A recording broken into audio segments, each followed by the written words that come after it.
Welcome back to the Business Owner Spotlight. I'm Stephanie Scheller. I'm here with you guys, highlighting the best business owners I can get my hands on, the people who really, impress me, right? It's a gut instinct. I talk to someone, I'm like, hey, you're cool. Let's do a spotlight.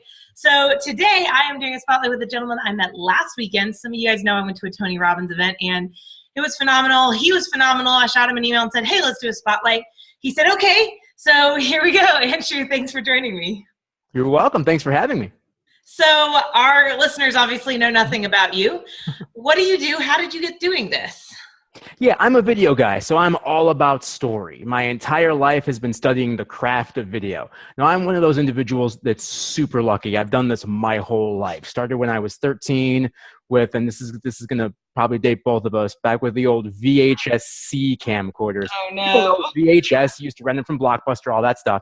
They used to cut the tape physically in half to make it an economical camcorder, and that's what I started shooting anything on. It wasn't a movie, wasn't TV, didn't make any sense. It's just simply what I did. Then I was lucky in high school. There was I don't know what you called it. It was called media production. Again, no real focus on journalism or film. You as a student got to come in and just explore the passion, which for somebody as a teenager, that's really what you need. Some people might want a fixed curriculum, but we were just able to explore, so we did that. Then I went to college for it, got a master's in it, and then the first leg of my career, first 6 years, I was in front and behind the scenes on TV news. So, for example, I'm here in Dallas, Texas now, so I was the guy out at Texas Motor Speedway or Cowboy Stadium or wherever telling you that it was too hot to stand outside because it was 120, so too hot to be doing exactly what I was doing. I did the same in the winters as well. Hey, it's 5 below, don't be out here, all that stuff. Oh so gosh. that was the first 6 years of my career, where I got a crash course in storytelling, beginning, middle, end. How do you keep it under 2 minutes? Because on TV, you've got to do that. Having no idea, this would all serve me incredibly well when I transitioned to my own video marketing business, because the client needs all the same stuff. I use all the same tools. I just don't cover the bad stuff. I get to now exclusively highlight and celebrate a client's story. Nice. Wow. You're like cool. Seriously the real deal here. That is amazing. Oh, thank you.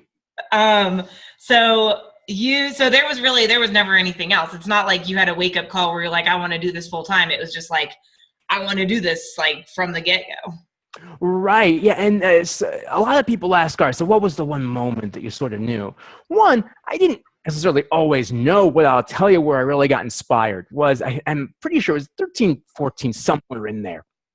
I read 2 biographies back to back. One about Steven Spielberg, one about George Lucas, because I loved their movies. And of course, like so many people, that's what we grew up on, the morals, Right. the values, that kinds of storytelling.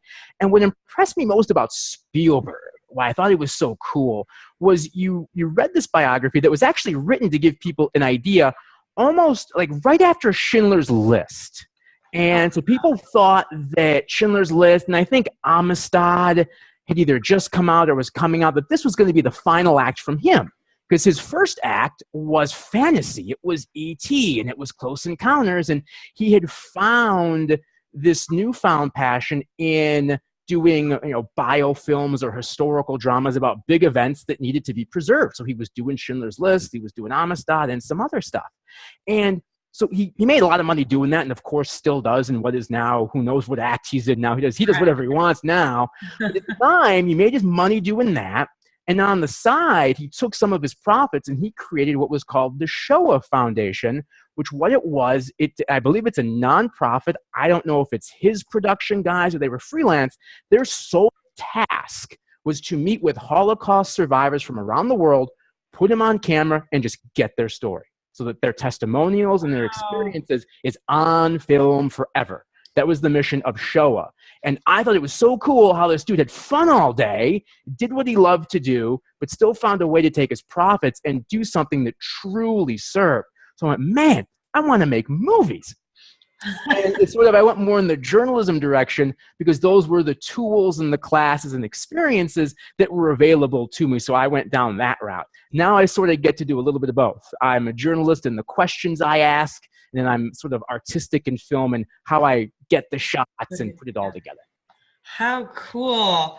I have to ask, you mentioned reading and biographies, and of course you hit my sweet spot. I'm like I was the kid who would, be done at the library, right? And you got the books all the way up to the juice. Right? That was me. Right. And so I did that all the time. And now, even now, I read a ton. So what are some of obviously those are two of your favorite books. What are some of your other favorite books to read? Uh-oh. A lot of self-development, which is always, it sort of is always a biographical tale. Both Right. of these can merge. But man, what are some ones I read? I read a lot. What are some ones that really stick out? Let's see here. Have you read Creativity Inc.? I haven't, but that sounds interesting. Oh, that's the story of Pixar. You should look that one up. Oh, yeah, I've heard of that because I've watched all the documentaries on Pixar. So it's probably there's some common source material, I bet, between all of those. I'm sure. So that was one, I read that one recently, and I thought it was brilliant. And the way that Ed Catmull told the story, very biography oriented, or I guess autobiographical, if you can write the own story of your company, but it was very like that. But at the same time, he broke down what's made Pixar work and how they consistently bring these amazing stories to the table, because Pixar, has never had a bomb that's the big thing, right? Of course, about Pixar. So that's spectacular. So I had a lot of fun with it. I'll have to look up the biographies for Spielberg and Lucas, though, because I love those. You can learn so much from these incredible people, from their lives, just by reading their biography. Yeah, and those are quick reads. I mean, those Yeah. are written for like your 13, 14-year-old crowd. Oh. I'm looking at a list of books here. Oh, thank goodness. I keep them in clear just to remind myself that I actually do read. I always do a combination of physical and an audio book too, because when I'm driving the audio, that's a blessing. There's such a genre. There's such a diversity on there. So there's Chaos Monkeys, which was basically Facebook, how they got to scale and some of the business dealings with that. That was interesting. The One Device, which was sort of the expose on how the iPhone was created, the original one. And I believe it goes into some of the later models as well. But really sort of the under earth that you never hear about Apple was in there. Positive Intelligence, I'm sure you've read, and so many people who absorb your content certainly do. Anything by Simon Sinek, anything by Tony. One that came on my radar, A Way of Gary Vee, for those that follow him, was Jewel's biography, the singer-songwriter. Really? She is incredibly spiritual, and if all you do is listen to her music, you would have no idea. That was a fascinating, 5 or 6 hour audiobook. That's awesome. Yeah, the Magnolia Story, for those who like Chip and Joanna Gaines on Fixer Upper out of Waco, that was a lot of fun.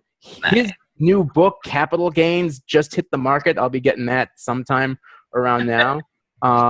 So yeah, it's if somebody's out there doing something that's serving in some way and it finds its way into my radar, it's at least going on the list, and within a year, hopefully, I've actually gotten into it. I love that. I've started to keep track of, I actually have an Excel spreadsheet of all the books I've read over the past 2 years and all books that people keep recommending to me to read. Cause I was doing it. I just found this today. I was doing it in this little notebook, and it just got out of control. Trying to keep track, which ones have I actually read and then which ones have I not? And I transferred it to Excel, and I realized, I was like, oh my gosh, I've read almost 100 books in 2 years. And then I was all proud until Tony goes, oh, I've read 700 books in 7 years. And I was like, but Right, yeah. Well, he's also using speed reading techniques, and people can do that too and still absorb the same amount of content. I like writing in the margins, or if I'm listening to it and I'm not in the car, I've got a Google Doc open where I'm putting down time code and things so that I can refer people. Because a lot of people they're in the same worlds I am, and they'll ask me, what did you're reading the Magnolia Story, which is great. We love Chip and Joanna out of Waco. They rehab homes, but it's like, what'd you find of value? Yeah, you're entertained. You love them. You gave them your money. You'll give them more. But what was really in this book? And 5 or 6 things that you can relate to, just get started. The beginnings of their story, they did not know if the whole reality thing would work. In fact, if you go and listen to this book, they had a crew come out. I forgot who found Joanna. Someone said, you'd be great for reality. We'll bring out the crew. Let us hang with you for a couple days. They're hanging. And it's not going well, not in that Chip and Joanna aren't themselves, but in that, like, they're not getting any drama or conflict. So the production people aren't getting what they need to pitch a show. And then Right. Chip and Joanna are just getting sort of like the instinct, like, this isn't going to work. And they were totally fine with that. They had their life. They got their kids. They were certainly, going to increase their business. But it would have been cool to have a reality TV show. And then sort of like near the back end of the shoot, they got into a fight about something. And that is what that's what the reality people used to pitch the series. Then they came out and then they started doing it. And they're like, look, we love doing this. They sort of go through what their guidelines are. And the production company, according to them, has been super awesome and says, yeah, we understand family time and this, that, and they have their list. And I mean, they got to be in there. This number's going to be wrong. It's got to be like 6 or 7 seasons now. Holy cow. Yeah. And then, so they got their brand together. And then I think they have their brand separately where Joanna's doing design, Chip's doing whatever Chip's doing. Obviously, it's very well established. It's, I look at, when I'm looking at somebody's story or I'm absorbing content, I'm always looking at what can I learn from this? What can I take away? Not that I have to, but I love to see, we spend a whole day at a real estate seminar.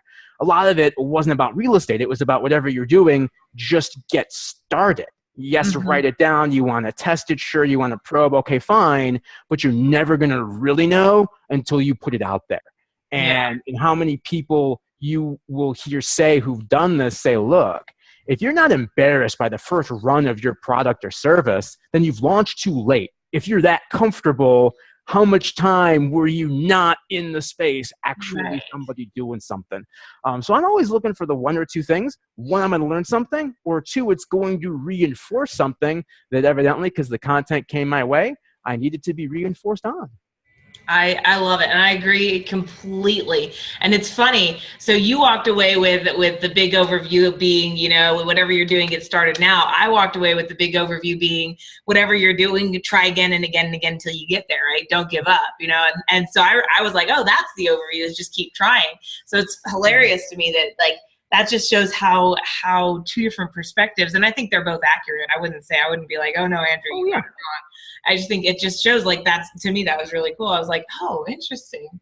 It's one of those, observation moments. But yeah, no, I'm the same way. I'm like, look, let me just learn. Let me go, if I can learn 1 or 2 things, and I know I'm going to learn more, but let me just see what I can get 1 or 2 things. And I'll do all kinds of books for that same reason. I've really gotten into the biographies lately. So I was writing down everything you were saying, all of the books you're listing out. Oh, yeah. And I can email you my list. My list of not read is obviously a lot longer than read.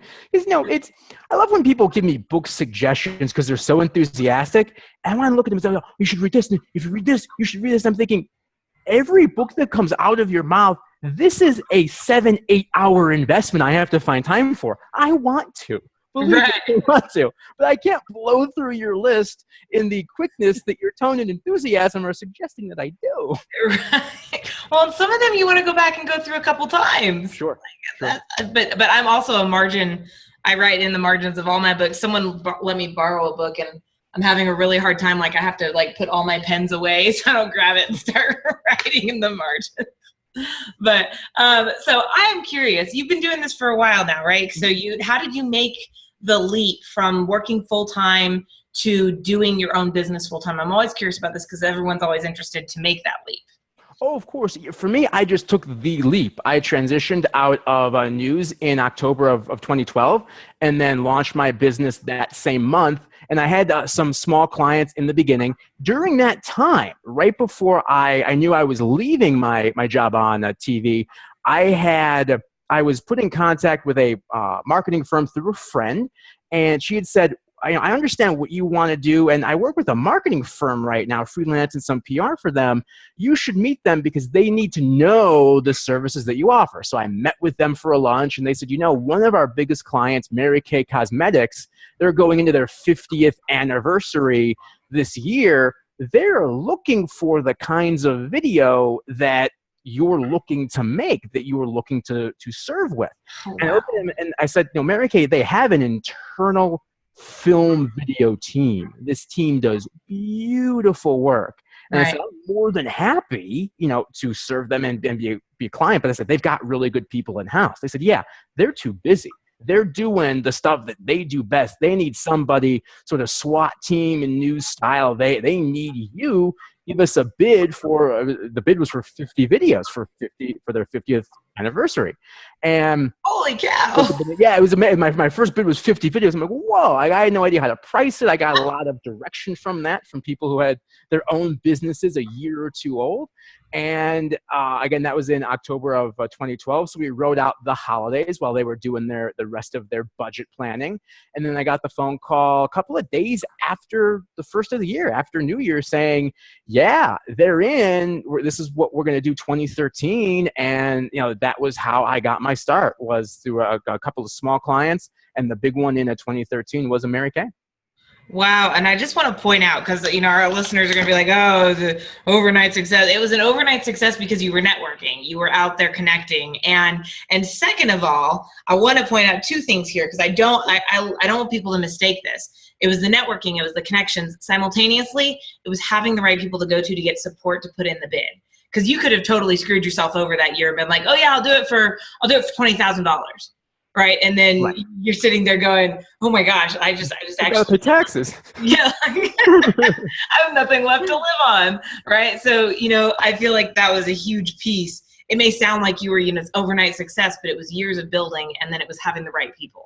It's absolutely right, because the person that was the connection between that, I had contacted her through Facebook because she used to work at my station. She started her own freelance PR firm. And my reason for reaching out to her was I told her I'm starting my business. Here's what I'm doing, my passion, my mission, all that stuff. Can you take a look at my resume so I can sort of businessify it? Because I know how to crank out a paper resume, cover letter, and a reel for TV news. I can do that in my sleep. How do I transition that? I don't want to say to more corporate, but that will communicate to business people, if you will. And that was the touch point. And she said, you just fix a couple of these things and you're good to go. They just want to see what you've done so that they know that you'll serve them in a very similar way. And she said, here's your resume back. And then I happen to know of these people you should know, go have lunch with them. So it wasn't. Wow. The beginning wasn't intentional, but yet the effect of it changed my life. In fact, it was that person's birthday yesterday. She's been so successful. She moved out to LA in that year in 2013. So wow. Yeah. That's quite incredible. That's an awesome. I feel like we could probably chat for a lot longer, but I know we're coming up on the end of our time here. So I would love to know, for another business owner out there who is sitting there and they're trying to build their business, what is the best piece of advice you could give to them? Yeah, it's just get started. You won't know till you put the service out there, the product out there, and there's so many different ways to do it. Facebook ads can certainly help at a very nominal price. If it's services, if you're just testing to see if the service is even wanted, accepted in the world, something like Fiverr, you're going to do it well under value because it's going to be $5 or $20. You'll figure out your own pricing. But if you don't know, if your limiting question is you don't know if there's a market, there's ways to test that. You can go on Fiverr for 2 weeks or a month. See if this works. And then you just simply just keep going with it. And there's the more content you absorb, whether it's through the books that we do or the seminars that we go to, you're going to absorb so much that at some point there's going to be conflicting viewpoints, and it's going to happen more and more. Because when somebody takes the stage with their content, it's their story and what worked for them, which is beautiful, but what worked, for example, for Dame and John didn't necessarily work for Tony, though there are lots of commonalities. So you take the advice that works for you and then, come back to the parts that didn't, or maybe you just jettison that completely. Point here is the biggest sort of, I'll say, black and white conflict with business is, do I just quit my daytime job and jump right in, or do I sort of do both at the same time? I've seen success in both. So you do the one that convinces you to get started the quickest. If you're comfortable enough to quit and then just grind and go to scale, go do that. If you want to have a 9 to 5 or whatever the hours are, 1 to 10, whatever, and then you've got 3 or 4 hours a day to build, do that. Just do whatever you have to do to put yourself in the mindset to actually deliver what you want to the world. I think that's great, and there's so much value in this. You know what? This is again. I say this probably every time, but the truth of the matter is, go back and re-listen to, for our listeners, go back and re-listen to these again and again and again, because in all honesty, the first time you listen to something, you don't get everything out of it. You're gonna miss stuff. And just like we just showed you, two different perspectives come out with two different takeaways from everything. And so as you continue to morph and evolve in your life, you're gonna go back and listen to some of these again, and you're gonna be like, holy crap, I never heard that again before. Did he really just say that? So I would totally recommend it. First of all, slow it down so you can write down all the books if you didn't. And then second of all, go back and listen again, because this is how you build your business. This is how you build your life, is continuing to learn. Andrew, thank you for taking time to join me. I had a lot of fun. Thank you. Absolutely. Awesome. So for our listeners out there, if you know someone I should put the spotlight on, go down below, grab my contact information, send me their way or send them my way. I would love to give them the chance to get some publicity, to show the world what they have, and more than that, to help you grow by getting them to share their wisdom with you. In the meantime, go out there. You have a bright future ahead of you, but I can guarantee you this, you're the only person who can make it happen.